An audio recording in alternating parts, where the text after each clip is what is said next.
Hey everyone, welcome back. In this video, I'll show you how to fix mega download limit exceeded issues in 2026. If you're trying to download a file and receive a transfer quota or download limit message, this guide will help you understand the problem and get back to downloading as quickly as possible. First, understand that Mega applies transfer limits to control bandwidth usage. If you've downloaded a large amount of data in a short period, you may temporarily reach that limit. Next, wait for the transfer quota to reset.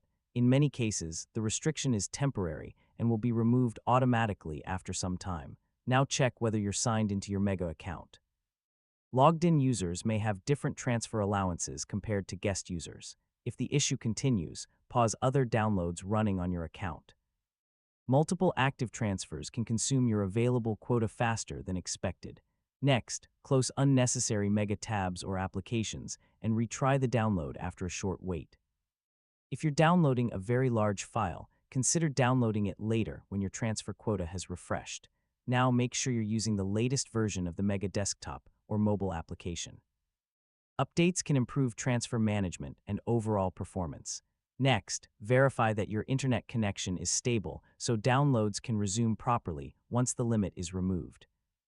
If available for your account type, review your storage and transfer usage information to understand how much quota has been consumed.